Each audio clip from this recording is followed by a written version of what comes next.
하루하루의 삶, 우리 삶의 한 걸음 한 걸음 우리가 알든 알지 못하든 함께 하시는 하나님의 그 인도하심 속에 살게 하셨으니 감사를 드립니다. 아멘. 말씀을 통하여서 우리에게 은혜 주셨고 깨달음을 통하여서 우리를 변화시켜 주시는 하나님의 그 손길을 생각하면서 오늘도 감격하는 마음으로 주님 앞에 나와 한 마음과 한 뜻으로 주님의 마음을 품고 기도의 자리에 올라가고자 합니다. 아버지 하나님께서 우리의 마음을 친히 만져주시고 다루어 주시는 그런 참된 은혜의 시간 되게 하여 주시옵소서. 아멘. 하나님께서 기대하시고 또 기대하셨던 그런 진실한 그런 믿음의 삶이 온전하게 회복되어질 수 있도록 성령께서 이 밤 역사하여 주시옵소서. 아멘. 이때까지 우리를 인도하신 것 감사합니다. 앞으로도 아버지 하나님께서 우리의 가는 걸음걸음 말씀을 통하여서 불기둥으로 구름기둥으로 하나님의 임재하심으로 임마누엘의 은혜 가운데 우리를 앞서가시며 인도하여 주실 줄로 믿습니다. 아멘. 그것만을 바라보면서 그렇게 나아갈 수 있는 신실한 믿음의 공동체 되게 하여 주시옵소서. 아멘. 이 밤도 찬양하며 살아계신 하나님을 노래하며 나아갈 때에 우리의 마음이 주님을 향하여 살게 열려지게 하여 주시옵시고 한없는 영광 받으시는 그런 귀한 밤 되게 하여 주옵소서. 감사하고 예수님의 이름으로 기도합니다. 아멘. 네, 찬양하겠습니다. 나의 삶이 닿을 때까지 지난주에 했던 찬양인데요.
스스로 멈춰서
싶었는데 지난 주일 찬양하면서 참 많은 은혜를 받았는데 한 주간 살면서 이 찬양을 좀 더 익숙하게 좀 해야 되겠다 싶어서 이제 가지고 다니면서 찬양을 또 보고 또 그랬는데요. 이 찬양을 부를 때 생각하지 못했었던 그 마음을 주시는데 이 찬양을 부르면서 계속 한 사람이 생각이 나는 거예요. 우리 교회에 있는 분이 아니라 성경에 나오는 한 사람이 생각이 나는데 왜 이 찬양을 부르는데 별로 이 찬양하고 상관이 없을 것 같은 한 사람이 계속 이 생각이 나는지 그래서 말씀을 다시 돌아가서 말씀을 이제 대하게 됐습니다. 모세에 대한 이야기인데요. 참 하나님께 그 귀하게 쓰임 받았고 또 그 당시로 보나 그 이후에 그 믿음의 후배들에게서 보나 또 우리가 이제 세상 가운데에서 예수 그리스도로 말미암아 이제 하나님의 나라로 구원받게 되어지는 그런 영적인 출애굽의 의미로 보나 이 모세가 가지고 있는 이 신앙 역사에 있어서의 그 비중은 굉장히 중요한 거거든요. 그런데 모세의 이야기 가운데 이제 한 대목이 계속 마음에 떠오르는 거예요. 근데 우리가 이 찬양을 이렇게 부르면서요, 한 가지 문제가 있습니다. 무슨 문제가 있냐면, 믿음의 자리에 있을 때는 아니면 교회가 이제 이렇게 교회로서 이루어지기 시작할 때, 그 뒤에 부분에 나오는 내가 드러나고 있을 때, 내가 높아지고 있을 때, 그거를 내가 알면 되는데요. 이걸 알기가 어렵다는 거예요. 모세가 그랬거든요. 이스라엘 백성들이 광야에 접어들어서 제일 큰 문제가 물 문제였잖아요. 물이 없는 곳이니까.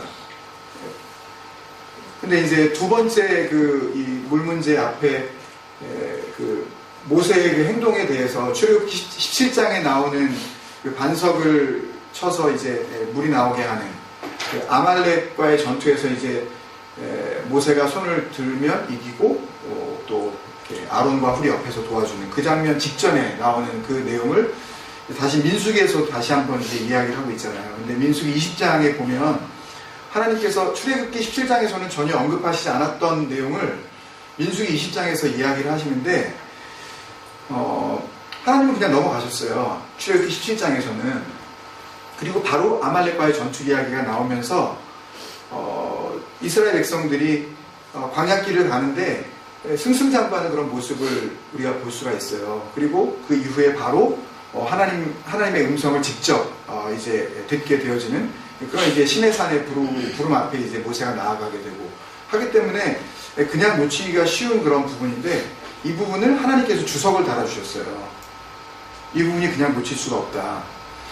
중요한 거는 나오는 것도 중요하지만 그러니까 부르심을 받는 것도 중요하지만 우리가 에클레시아 부르심을 받는 것도 중요하지만 이 부르심에 합당한 삶을 계속 지금 빌립보서 지금 나오고 있잖아요. 그죠? 합당한 삶을 살아. 복음에 합당하게 살아라. 그러니까 be worthy. Your lifestyle이 be worthy of the gospel of Christ. 그리스도의 복음에 그 가치에 부합되는 삶을 너희들이 살아야 된다.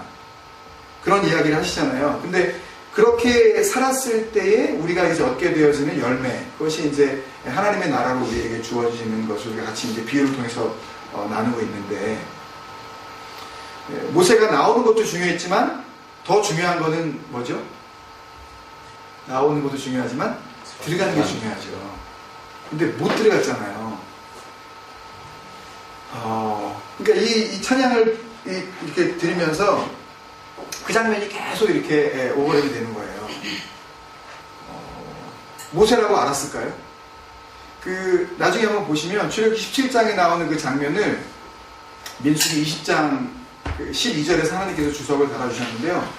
20절 이하에 보면 하나님께서 출애굽기 17장에서는 말씀도 안 하셨던 내용인데 이스라엘 백성하고 하나님께서 싸우셨다고 이야기가 나와요. 그 무리바라는 그 이름 자체가 싸우다 이런 의미거든요. 다툼이라는 그런 뜻이거든요. 그러니까 그 다툼이 모세와 이스라엘 백성 혹은 이스라엘 백성 간에 뭐 이런 그 다툼이 아니라 하나님께서 민수기에서는 분명히 주석을 달아주시는데 이스라엘이 나와 다투었다 그렇게 말씀을 하고 계셔요.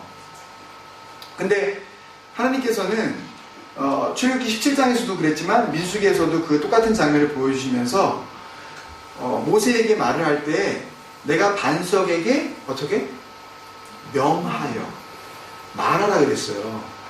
그러면 그 말에 반석이 순종하여 물을 낼 것이다 그랬어요. 근데 모세가 화를 냅니다. 누구에게?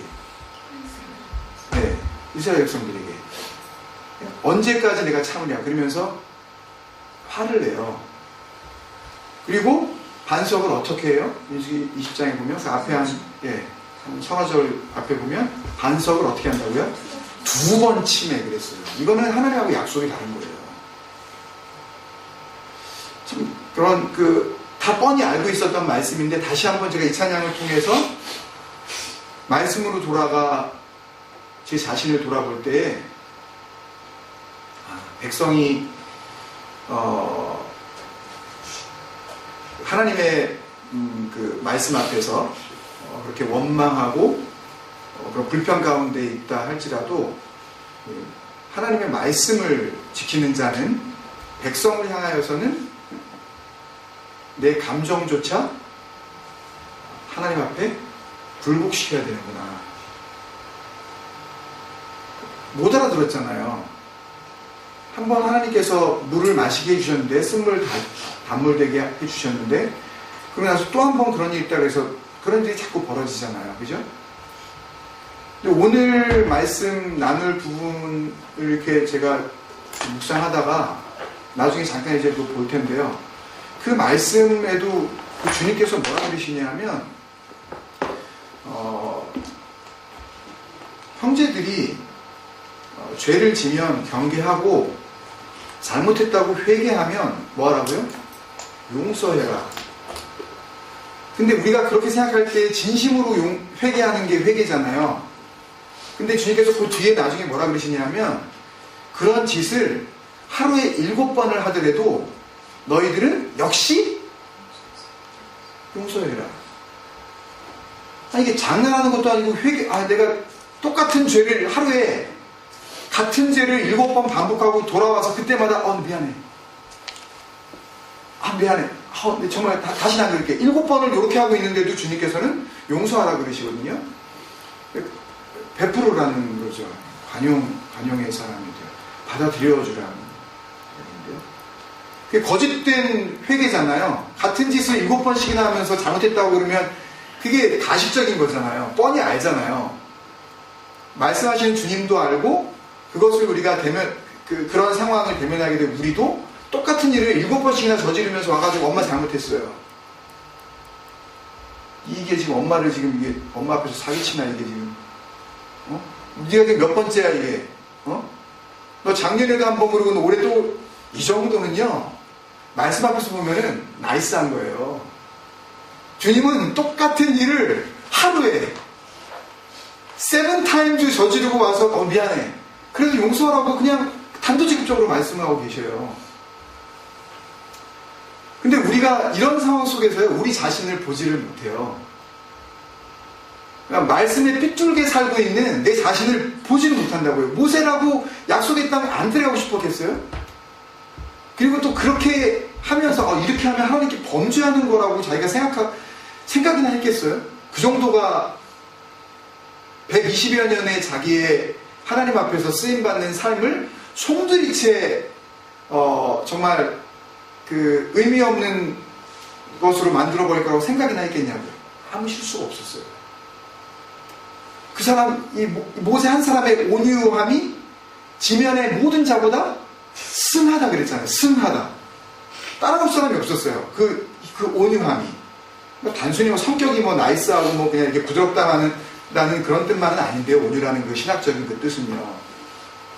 근데 그런 사람이 딱 한 번, 하나님께서는 말하라 그랬는데 내가 그들 앞에서 좀 감정을 보이면서 3번도 아니고 2번 쳤는데 쳤으면 모르는데 딱인데. 예. 그거 가지고 민수기 20장 12절이죠. 여러분, 감정이 얼마나 무서운 건지 우리 알아야 됩니다. 하나님 말씀 앞에서 이 감정 조절을 못하면요, 우리는 나오고도 못 들어간다니까요. 20장 12절 같이 한번 읽을까요? 시작.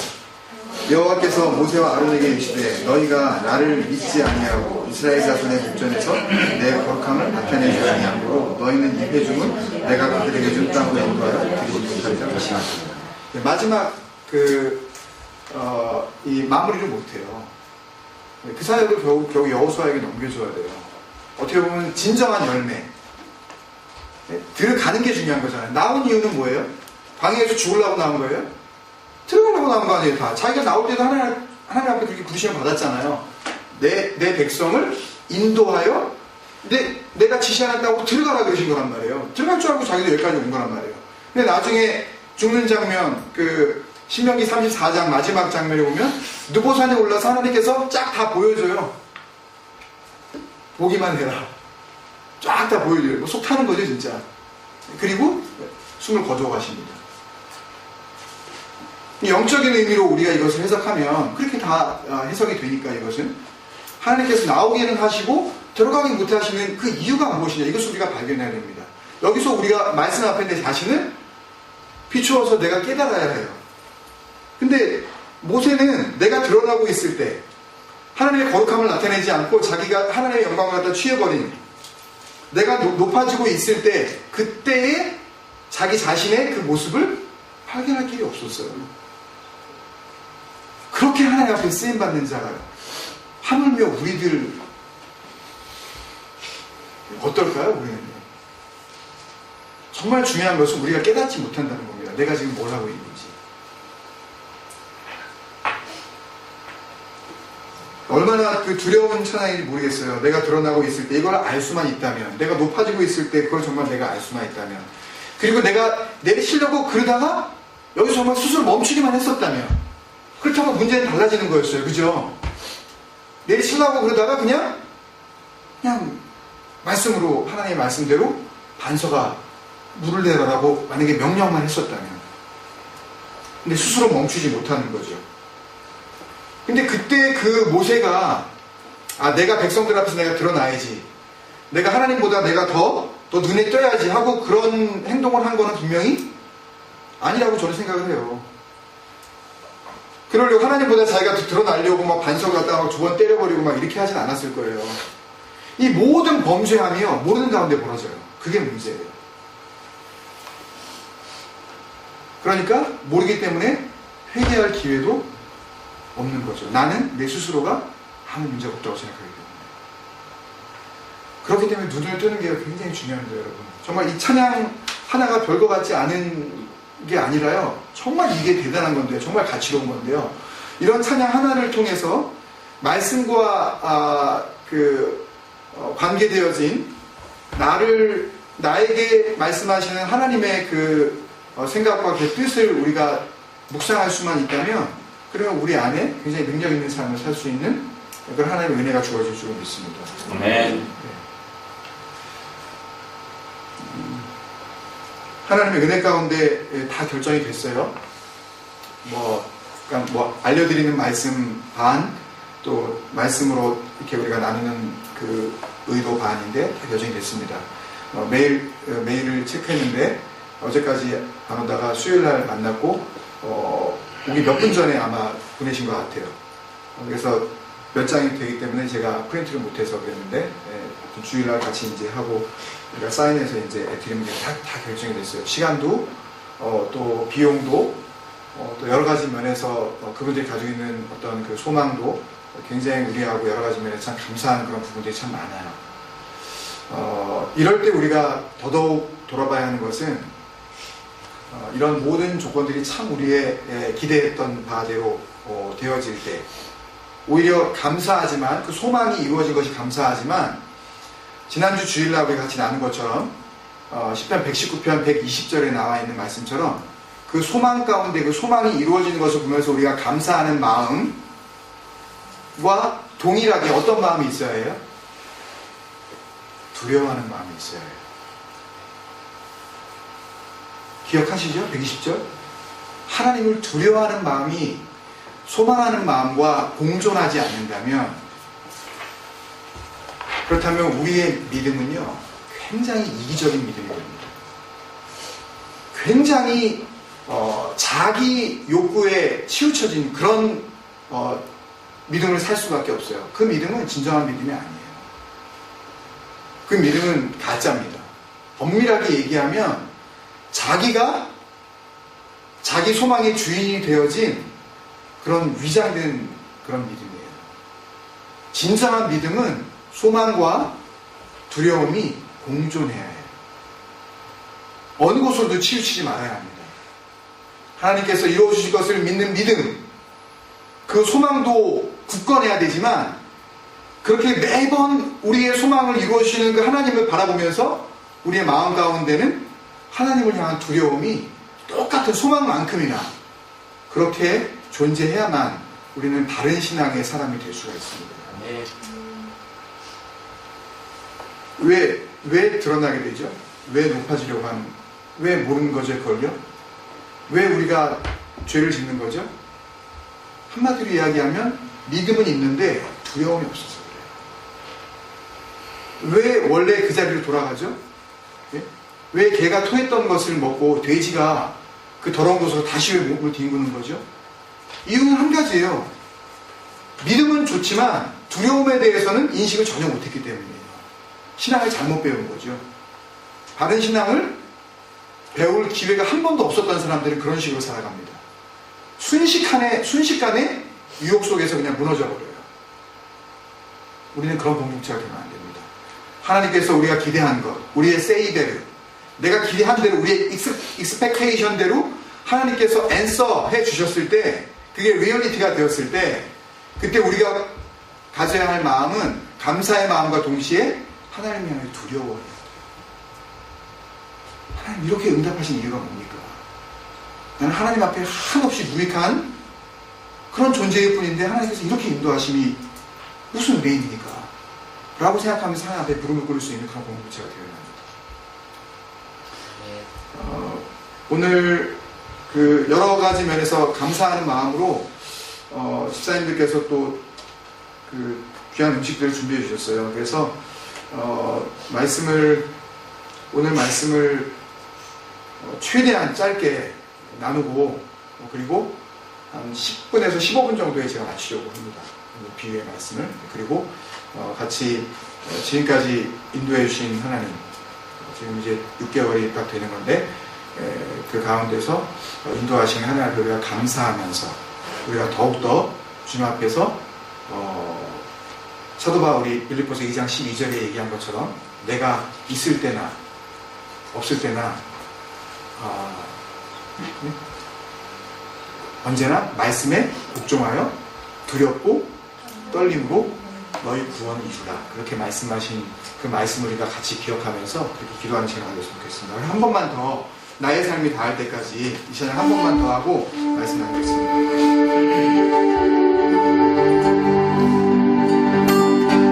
내 삶이 닿을 때까지 주의 삶이 맺지 않기, 나의 생각, 나의 결정 매일 주께 양보하니, 나의 수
닿을 때까지 주님의 자리 내가 뺏고 있지 않는지 늘 점검하게 하여 주옵소서. 우리의 생각, 우리의 결정 매일 주님 앞에 양보해 드릴 수 있는지, 그래서 주님 앞에 서는 그날까지 영육간에 주님의 말씀을 덮어버리지 말게 하여 주옵소서. 우리의 의지와 우리의 판단과 우리의 모든 기준이 말씀이 되게 하여 주옵소서. 우리 그런 마음으로 같이 마음을 합하여서 같이 기도하겠습니다. 감사합니다. 감사합니다.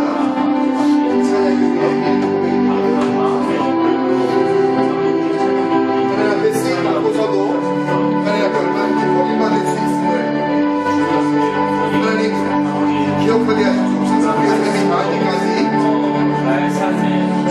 아버지 하나님께서 가져가셔야 할 이 자리를 하여 뺏지 않게 하여 주옵소서.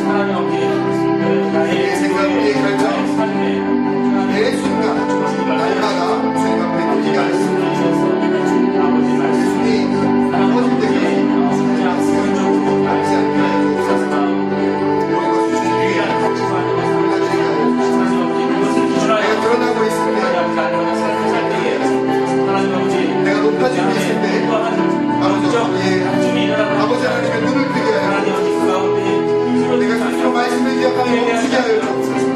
내가 절대로 눈에 띄지 않게 하여 주옵소서. 완전히 하나님 앞에 멈추시게 하여 주옵소서. 주님께서 많이 감사합니다.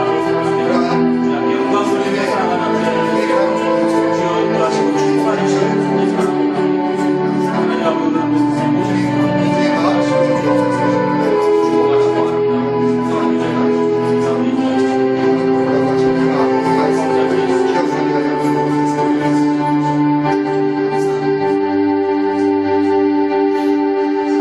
그렇습니다. 이 찬양의 제목, 내면 가장 치열한 전쟁터, 그 제목처럼 우리 안에서 일어나고 있는 이 영적 전쟁이 가장 큰 싸움인 줄 깨닫게 하여 주옵소서. 내 안에 혹시 하나님의 자리를 차지하려고 하는 그런 불순한 삶의 모습이 있지 않은지 날마다 성령께서 일깨워 주시옵시고, 아버지 하나님께서 온전하게 좌정하셔야 할 내 마음의 주인의 자리 주님 앞에 올려드리게 하여 주옵소서. 오늘도 주인 되신 주님 앞에 우리의 마음을 드리며 말씀 앞으로 나아가고자 합니다. 주님의 마음, 우리의 마음 되게 하여 주시는 놀라운 역사 있게 하여 주옵소서. 아멘. 감사하고 예수님의 이름으로 기도합니다. 아멘. 아멘. 주님 앞에 영광의 박수 드리겠습니다. 오늘 나누실 말씀, 본문 말씀이 누가복음 13장 18절에서 19절 말씀입니다. 누가복음 13장 18절에서 19절 말씀 같이 읽겠습니다. 누가복음 13장 18절에서부터 19절.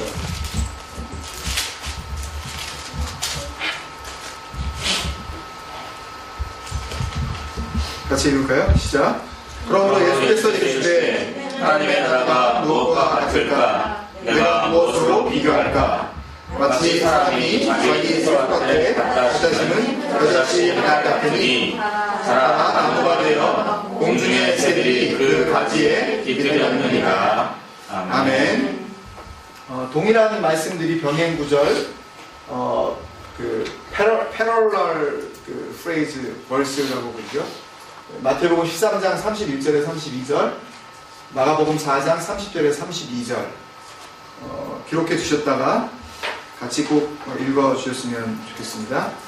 특별히 마가복음 그 내용 가운데에 예전 그 개혁 성경과 개혁 개정으로 바뀌면서 한 가지 그 달라진 그 단어가 있다면 나물이었던 단어가 풀로 이렇게 바뀌었습니다. 마가복음 4장 그 32절 심긴 후에는 자라서 모든 풀보다 커지며 이렇게 되어 있는데, 예전의 그 이 번역은 나물이라고 되어 있습니다.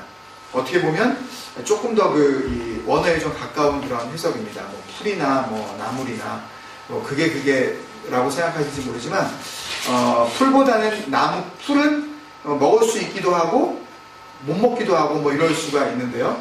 나물은 거의 다 먹는 쪽 그 의미로서 쓰여지는 단어죠. 그래서 겨자 잎사귀 실제로 먹었답니다. 지금도 먹고 있고 당시 주님 살아계셨을 때 그 이스라엘 사람들이 그 연한 그 잎사귀들을 먹었답니다. 그것을 염두에 두시면서 오늘 쉽게 나누고 깊이 생각하는 예수님의 비유 설교 11번째 시간 같이 나누도록 하겠습니다. 이 비유의 제목 한번 보시면요. 겨자씨 비유라고 이렇게 쉽게 그냥 우리가 기억하기 쉽게 말씀을 드리고 싶은데요. 헬라어 원어로는 코코스 시나피라는 그런 단어입니다. 코코스라는 의미는 A kernel of seed인데요. 그러니까 kernel은 그 아주 코어라는 뜻이거든요. 아주 핵심이라는 뜻입니다. 그러니까 씨앗의 아주 그 핵심, 씨앗의 핵이라고나 할까요? 아주 그 코어스터 의미합니다. 시나피는 머스터드 그 자체입니다. 그러니까 코코스 시나피라는 그런 단어가 이렇게 써 있는 것은 이 겨자의 시드, 그 열매의 핵심, 그런 그 의미로 기록되었다고 이렇게 기억을 하시면 되겠습니다. 넘어가서 다음 파워포인트 보시면요. 지난주 그 누룩에 대한 말씀을 나누고 나서도 좀 의문이 있으신 분이 좀 있으셨을 거예요. 그죠? 깔끔하셨나요? 그냥 그 이후에 어떤 퀘스천도 안 생길 정도로 그 서로 나눈 그 말씀에 대해서 그냥 좀 깔끔하셨나요?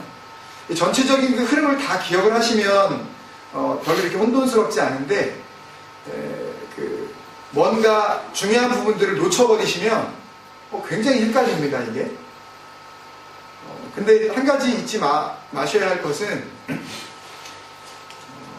그러니까 우리나라 말로 이렇게 생각을 했을 때 지난주 같은 경우에 앞뒤 다 거두절미하고 핵심 단어만 우리가 생각을 하면 천국은 뭐다?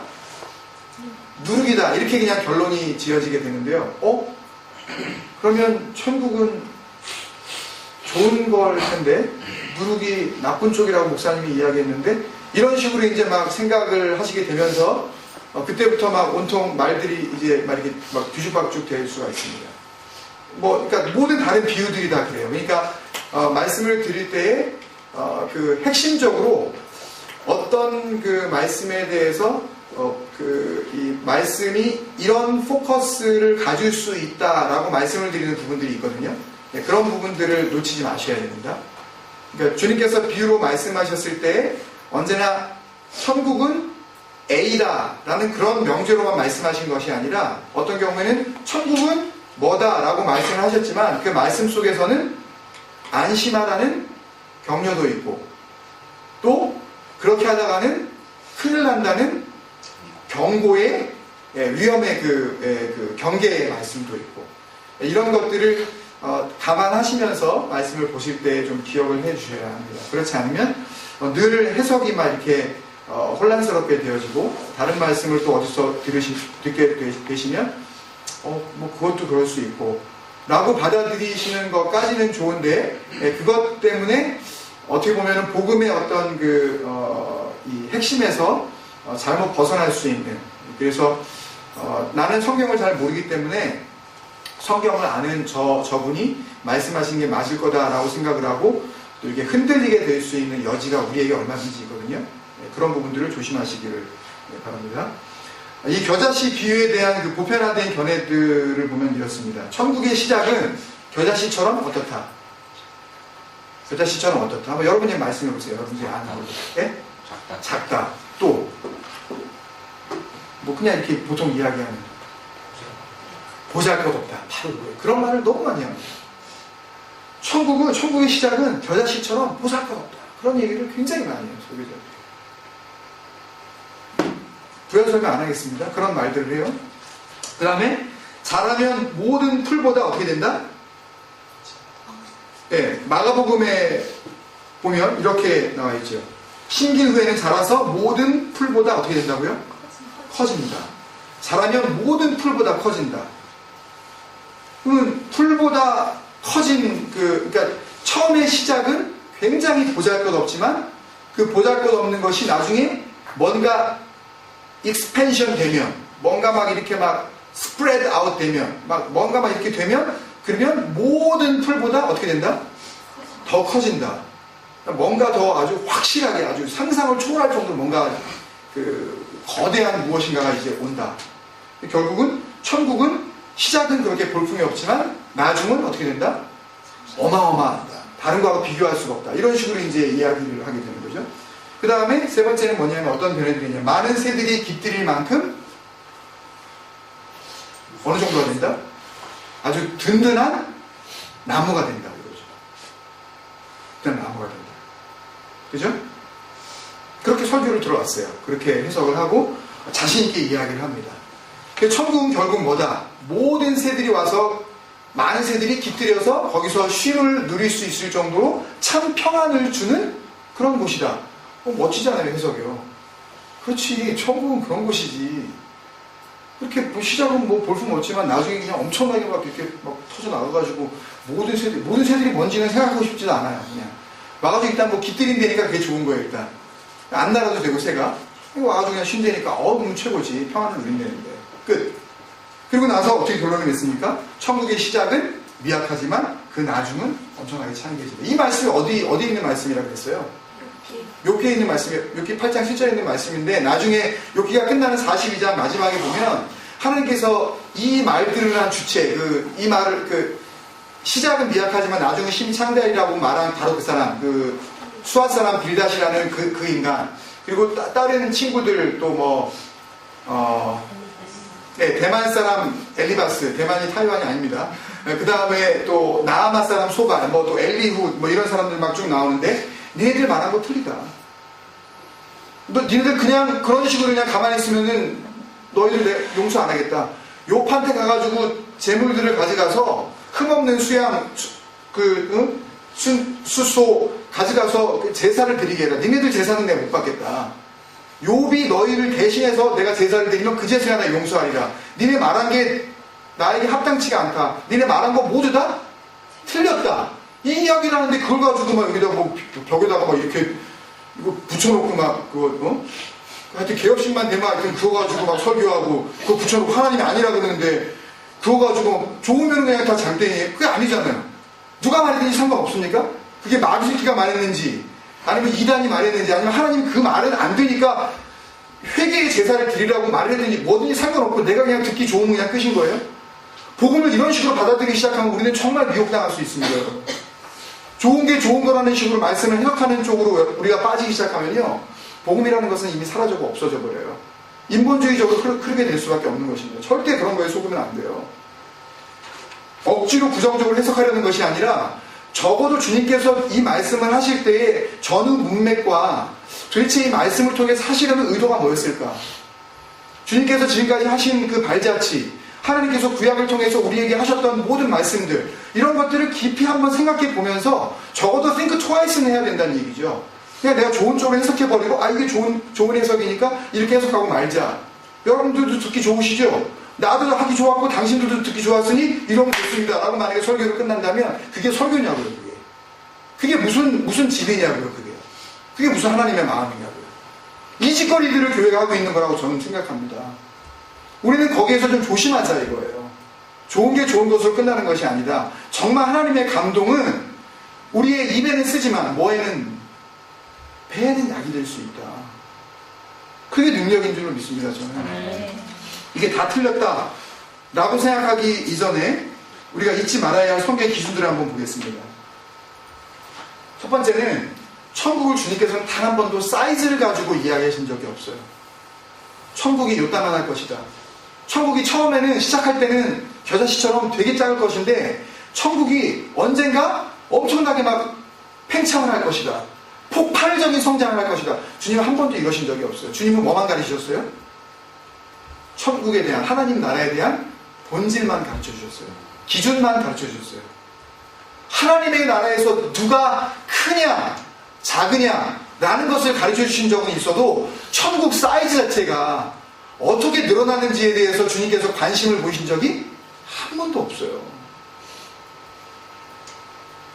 근데 왜 갑자기 주님께서 사이즈를 가지고 평수를 가지고 이야기하시겠냐고요. 시작할 때는 요만큼 시작하지만 나중에는 엄청나다. 모든 풀보다 승리하게 되어진다. 지금 미약한 거 가지고 너무 걱정하지 마라. 이런 식으로 말씀하시겠냐는 거예요. 주님은 천국을 절대 영적인 면으로나 아니면은 이 물리적인 면으로나 사이즈를 가지고 논하신 적이 한 번도 없다. 한번 잘 생각해 보세요. 주님께서 단 한 번이라도 천국의 크기를 가지고 이야기하신 적이 있나? 주님께서는 언제나 천국의 임함, 그리고 천국의 본질, 그리고 천국의 기준, 그리고 이 땅에 임하게 될 마지막 때의 진정한 천국, 이런 본질에 대해서 말씀하신 적은 있어도 천국이 어떻게 성장을 할 것이다 라는 것에 대해서 한 번도 가르쳐 주신 적이 없다는 거예요. 그런데 갑자기 여기서 천국의 사이즈를 가지고 주님께서 이야기를 하시겠느냐, 그것에 대한 의문입니다. 그 다음에 두 번째는 하나님께서 창세기 1장에, 이거는 어떻게 보면 창조과학적인 그런 그 견해로서 어떻게 보면 김명현 교수님의 그 복음적인 이 창조과학 그 견해를 우리가 좀 어느 정도 우리의 그런 그 도움을 받아야 되는 그런 요소가 될지 모르겠는데요. 하나님께 창세기 1장에 보면 채소는 언제나 채소입니다. 풀은 언제나 풀이에요. 풀에서 나온 씨앗은 언제나 풀만 자라게 합니다. 나무에서 나온 아무리 작은 씨앗이라도 그 씨앗을 심으면 그 씨앗에서는 시간이 지나고 나면 결국 풀이 아닌 나무가 되게 되어 있습니다. 그래서 원숭이는 절대 뭐가 될 수 없어요? 인간이 될 수 없어요. 하나님께서 하나님의 호흡을, 하나님의 숨을 불어넣으신 생명이 될 방법이 없다고요. 원숭이는 죽으나 사나 원숭이일 뿐이에요. 그렇다면 오늘 말씀에 나오는 그 내용을 한번 우리가 보면은요, 그 19절에 보면 마치 사람이 어디다가요? 자기 어디요? 채소밭에 뭐 심으셔요? 채소 심죠. 채소밭에 어떤 바보가 나무를 갖다 심습니까? 나무는 과수원에 갖다 심든지 아니면 농장에다 갖다 심어야 돼요. 채소밭에다가 나무를 심으면 어떻게 돼요? 나무가 뿌리를 내리죠.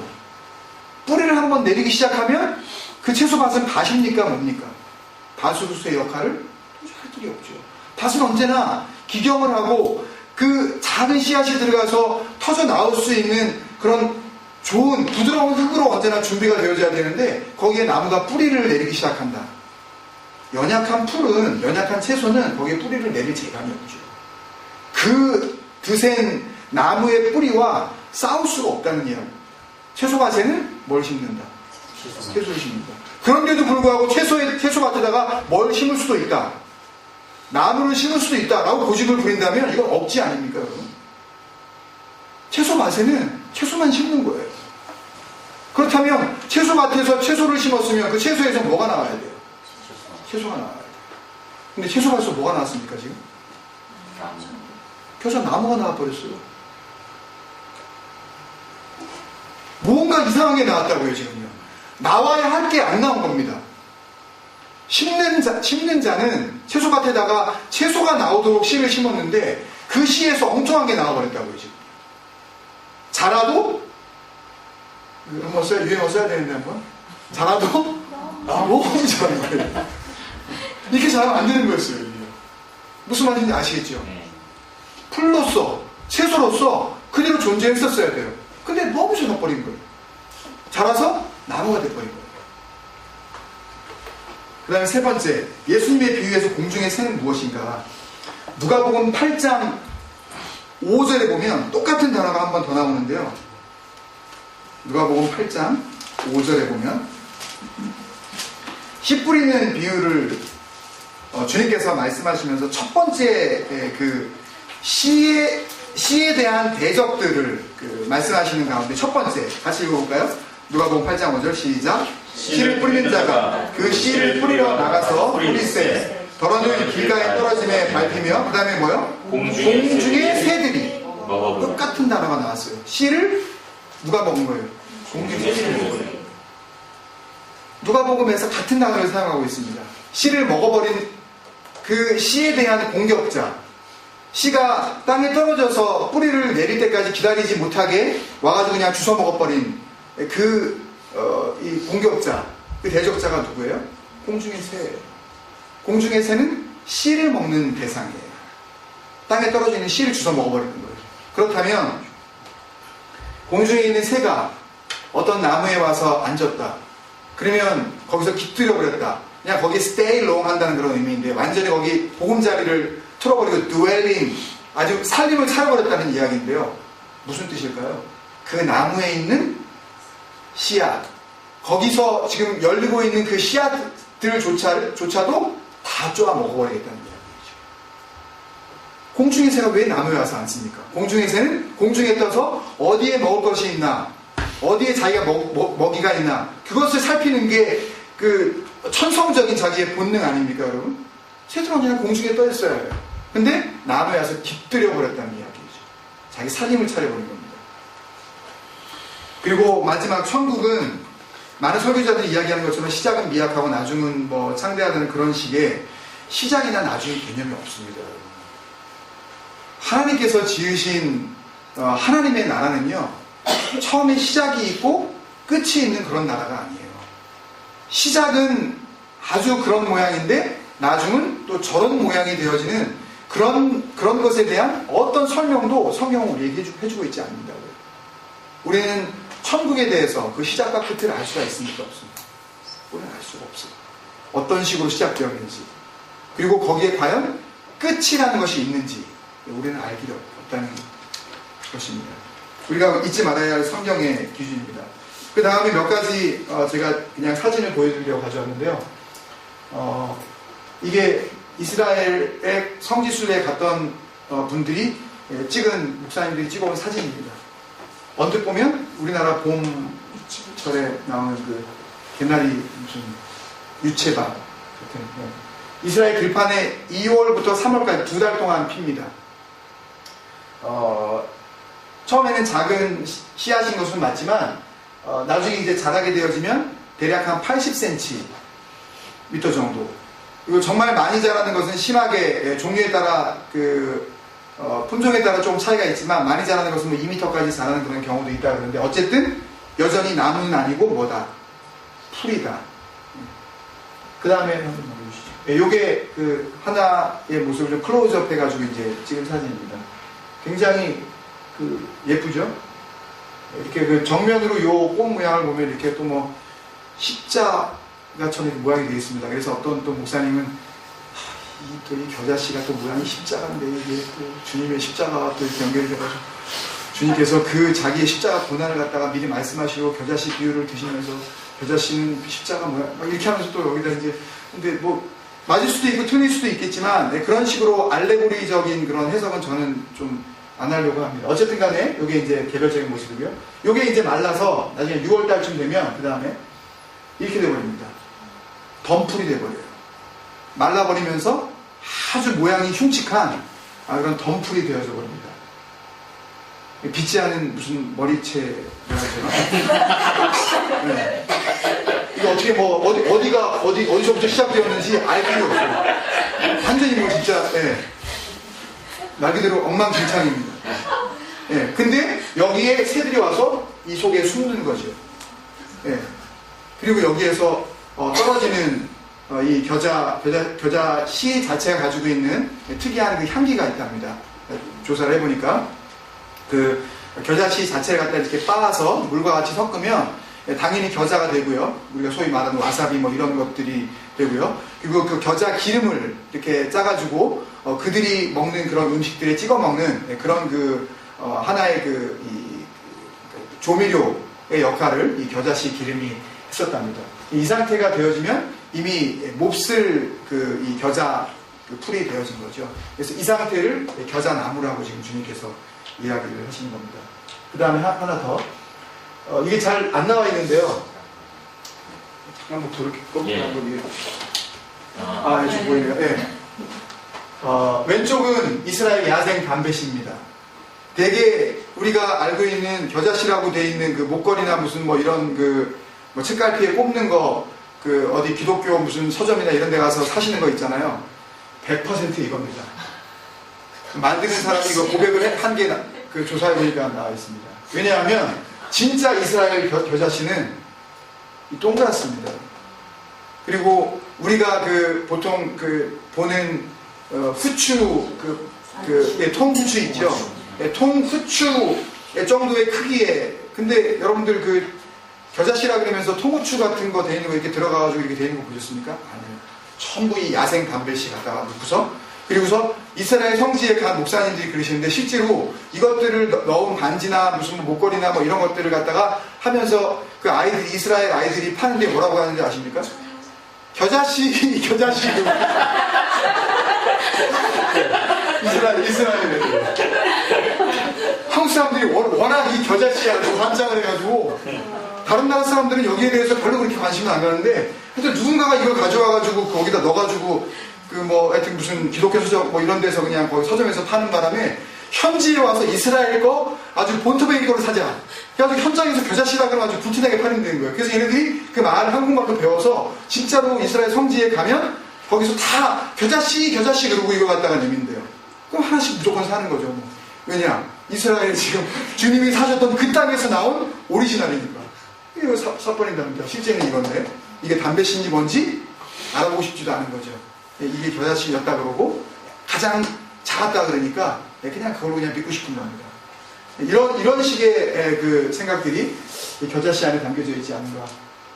그래서 이런 것들을 이제 그 다음 문장 보시면요. 김동국 목사님이라고 이런 이스라엘 성지에 대해서 중동 지역에 자생하는 식물과 관련되어 있는 성경식물 학자이시기도 한데요. 그분이 쓴 책의 한 구절을 제가 인용을 했는데 한번 같이 읽어보겠습니다. 시작. 제주도가 유채꽃이라면 갈매기는 겨자꽃입니다. 가는길 들판에 흙에 빠진 게 겨자풀이었습니다. 풀이 풀답지 못한 겨자풀의 결국을 천국에 대한 경고로 일갈하신 예수님의 비유라고 생각합니다. 풀이 풀답지가 못하다는 거예요. 풀은 풀로서 풀이어야 하는데 풀이 나무가 되어지면 안 된다는 이야기입니다. 심지어 사도 베드로는 이 땅에서 살아가고 있는 우리들을 뭐라고 불렀습니까? 나그네라고 불렀어요. 단지 그냥 거쳐가는 과정일 뿐 우리는 여기서 주저앉아 살아야 할 이 땅에 무엇인가 꿈을 두고 소망을 두어야 할 존재가 아니라고 사도 베드로는 이야기했습니다. 그렇다면 이 땅에 뿌리를 내려야 됩니까? 어떻게 해야 됩니까? 그런데 오늘날의 교회들은 이 세상 가운데 뿌리를 내리려고 합니다. 나무가 되어져서 그래서 최대한 자기가 할 수 있는 세력들을 확장을 하고 거기에서 나오는 브랜치들을 이곳저곳에다가 흩뿌린 후에 거기에 공중의 새들이 날아와서 다 쪼아먹던 말든 어떻게 해서든지 나무가 되지 말았어야 할 풀들이 나무가 되려고 하는 그 유혹 앞에 속수무책으로 지금 당하고 있는 세대를 우리는 지금 바라보고 있지 않는가. 주님께서는 천국이 이렇게 될 가능성이 얼마든지 있다 라고 걱정을 하시면서 이 말씀하셨다고 생각을 합니다. 마지막으로 계시록 18장 2절 말씀을 같이 읽고 말씀을 정리하도록 하겠습니다. 요한계시록 18장 2절 말씀.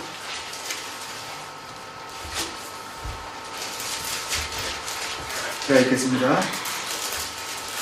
힘찬 음성으로 외쳐 이르되 무너졌도다 무너졌도다 큰 성 바벨론이여 귀신의 처소와 각종 더러운 영이 모이는 곳과 각종 더럽고 가증한 새들이 모이는 곳이 되었도다. 나중에 이 땅 가운데 하나님을 섬긴다고 하면서도 온전하게 하나님을 섬기지 아니하고 있는 모든 곳에 이렇게 가증스럽고 더러운 것들이 모이게 되어지는데 그 주체가 바로 새라고 요한계시록은 우리에게 알려주고 있습니다. 새는 절대 성경 가운데, 특히 주님의 비유 가운데, 그리고 하나님께서 말씀하신 다니엘서와 에스겔서를 통해서도 알 수가 있는데, 이것들을 다 하려고 그러면 너무 시간이 많이 걸리니까요. 다니엘서와 에스겔서를 통해서도 새를 말씀하실 때 하나님과 예수님의 똑같은 그 관점은 복음에 대한 대적자, 말씀에 대한 공격자, 하나님의 권위에 대한 도전자로 그렇게 설명을 하고 계신 것을 알 수가 있습니다. 공중의 새가 와서 깃들여야 할 곳이 천국이 결코 아니라는 것을 우리는 기억해야 할 것이라고 생각합니다. 그래서 저는 이렇게 말씀을 정리하고 있습니다. 이 비유는 하나님 나라의 비정상적인 확장에 대한 경고. 어떻게든 사람만 긁어놓으면 된다. 어떻게든 교세만 그냥 드날리면 된다. 교회에 나오는 그 사람들이 진정한 복음을 만약에 듣고 마음이 상해서 교회를 떠나게 될 것을 두려워하는 목사들이 많아진 바로 이 시대에 주님께서 모든 교회들을 향하여서 주의하라고 하시는 그런 경고의 말씀이 아닌가. 저는 그렇게 생각합니다. 오늘날의 설교자들은 하나님을 두려워하지 않고 교회에 나오는 사람을 두려워한다고 저는 생각을 합니다. 내가 이렇게 말하면, 내가 정말 복음에 있는 그대로 만약에 이야기를 하고 주님께서 진노하셨던, 정말 붕괴하셨던 그 마음을 가지고 만약에 설교를 하게 되어지면 교회에 몇 사람 남아있지 않을 것 같아서, 그래서 하나님과 자기의 생각을 다 접어놓고 성도들의 입장을 최대한 이해하는 설교를 하려고 하는 그런 시도를 통하여서 얻을 수 있는 것은, 정말 풀이 풀로서 존재해야 하는데 풀이 나무가 되어져 버려서, 그래서 그 세력을 확장을 하고 끝없이 더 엄청난 세력을 확장하려고 하는 오늘날의 교회를 향한 주님의 경고가 아니겠는가. 채소는 채소여야 합니다, 여러분. 풀은 풀이어야 해요. 개인적인 신앙생활에 있어서도요, 비정상적으로 자기의 세력을 확장하려는 유혹을 우리는 경계해야 합니다. 특히 우리가 이제 교회 장소를 옮기고 어떤 면에서는 더 본격적으로 주님 앞에서 하나님의 일들을 감당해야 하는 우리 사역의 제2기, 이제 돈카스터의 시대가 이제 우리에게 열리는 그런 상황에서 우리에게 주시는 말씀이라고 저는 생각을 합니다. 우리가 뭘 바라볼 것인가? 내 세력을 확장하려고 할 것인가? 아니면 정말 세력이 전혀 확장되어지지 않을지라도 풀은 풀로서, 채소는 채소로서, 겨자씨는 겨자씨답게 그렇게 존재할 것인가? 우리는 앞으로 하나님께서 인도하신 바로 이 인도하신 가운데 우리의 삶으로, 우리의 태도로 대답해 드려야 될 줄로 믿습니다. 아멘. 본질을 저버리고 기형적으로 변형된 겨자나무를 하나님 나라의 확장으로 보는 것은 순수한 복음 자체에 대한 정면 부정이라고 저는 생각을 합니다. 그래서 저는 이 겨자씨 비유를 절대 말씀이 뿌려지면 놀라울 정도로 확장되어진다고 해석하는 모든 설교에 대해서 저는 반대합니다.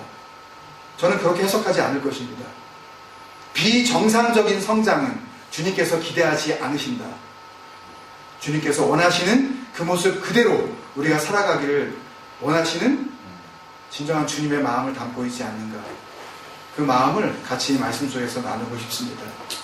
주님을 만나뵙게 되었을 때에 주님께서 왜 이 말씀을 하셨는지 진정한 의미를 우리가 발견하게 되겠지만, 오늘 이 순간 우리가 그때를 알 수가 없고 진정으로 주님을 대면하여 말씀을 알 수 없는 이 순간에 우리에게 주시는 주님의 말씀이라고 우리가 함께 믿으면서 그렇게 은혜로 같이 받으시기를 주님의 이름으로 축원드립니다. 아멘. 우리 그런 마음으로 마지막으로 한 번 더 기도하고 주기도문으로 마친 후에 교제의 시간 갖도록 하겠습니다.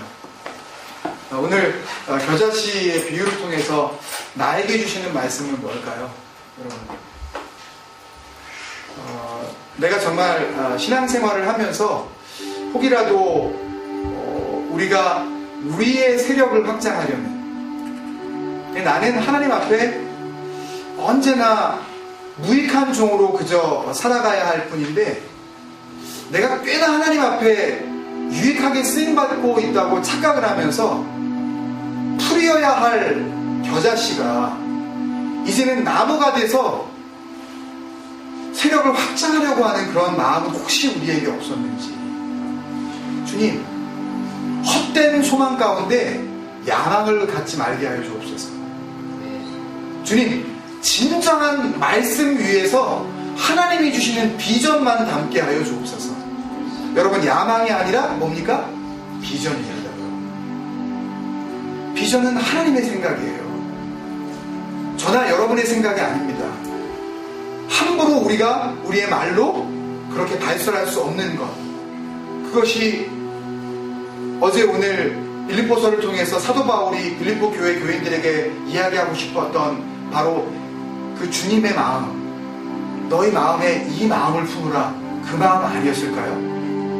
온유하고 겸손한 마음, 하나님과 동등됨을 취할 수 있음에도 불구하고 절대 하나님과 내가 같다고 그렇게 하지 않으시는 그 주님의 겸손한 마음, 우리는 풀이어야 합니다. 언제 뽑혀 나가더라도 하나님께서 쉽게 뽑아낼 수 있는 그런 풀이어야 하지 않겠습니까? 이 땅은 우리의 소망이 아니에요. 나무가 되어 뿌리를 깊게 내리고 천년이고 만년이고 영원히 살 것처럼 이 땅에 소망을 두고 계시는 분이 혹시 있습니까, 여러분? 자녀들에게 그렇게 가르치고 있는 부모님이 혹시 계셔요? 여러분, 그러지 맙시다.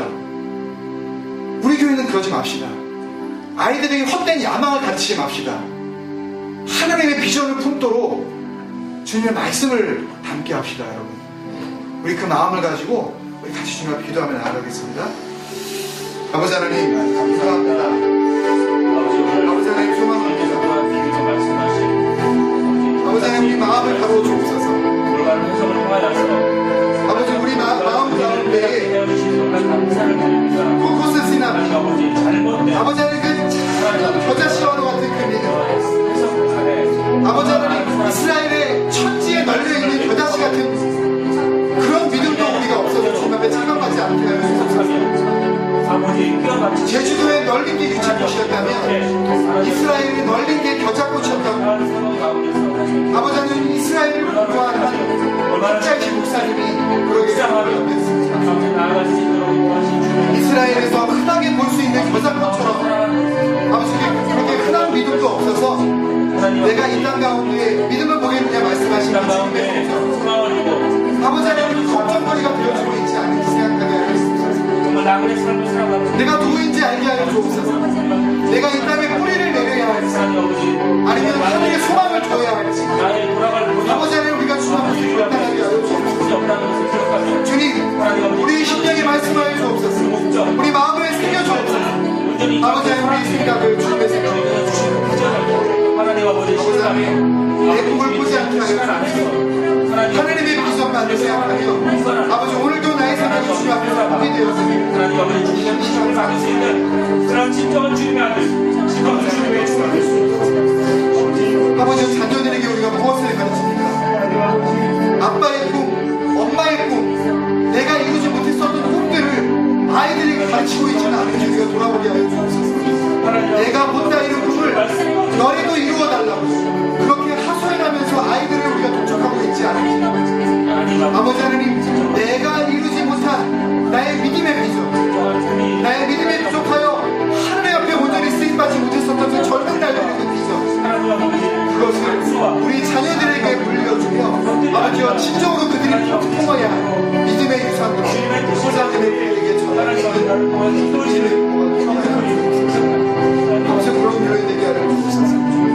다음 세대를 위해 저희가 준비할 것이 있는 아버지 하나님의 다른 복음의 씨앗을 준비하게 하여 주시옵시고, 복음으로서 아버지 하나님 앞에서 자라날 수 있도록, 주님께서 자라나라고 하신 큰 꿈까지만 자라날 수 있도록, 아버지, 풀이 나무가 되려고 한다거나 채소가 아버지 하나님의 굳건한 가지를 만들려고 하는 그런 기업적인 아버지의 성장에 아버지, 우리의 마음을 주님 말씀하여 주옵소서. 주님 말씀하여 주옵소서. 인정하신 주님 이루어지게 하여 주옵소서. 사랑하는 아버지, 온전하신 하나님의 마음을 우리 마음에 품게 하여 주옵소서. 아멘. 주님의 뜻을 정확히 모를 때가 너무나도 많습니다.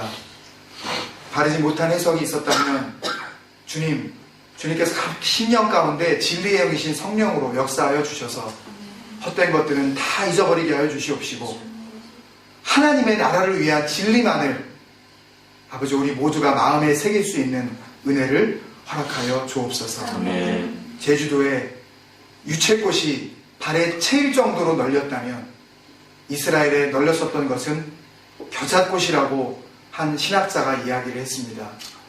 주님 당시에도 그렇게 겨자꽃이 널렸었다면 주님께서 제자들에게 너희에게 겨자씨만한 믿음이라도 있냐고 말씀하신 그 말씀이 무슨 말씀인지 깨달음이 됩니다. 주님 그렇게 발에 채일 정도로 흔해 빠진 겨자씨만한 믿음도 너희에게 없느냐? 그런 흔한 믿음조차도 너희들에게 발견할 수 없는 것이냐? 라고 하시는 주님의 한탄이 아니셨을까 생각해 봅니다. 우리 마음 가운데 그렇게 흔한 믿음조차 만약에 주님 앞에 품고 있지 못하는 그런 삶을 살았다면 주님 믿음 주옵소서. 우리 마음 가운데 하늘의 신령한 믿음, 그 신실한 믿음 허락하여 주옵소서.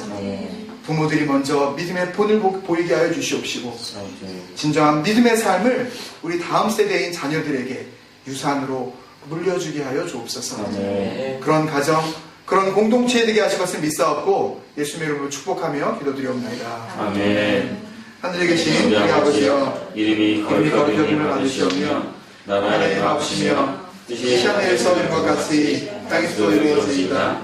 오늘날 우리에게 일용할 양식을 주옵시고 우리가 우리에게 죄진 자를 사하여 준 것 같이 우리의 죄를 사하여 주옵시고 우리를 시험에 들지 말게 하옵시고 다만 악에서 구하옵소서.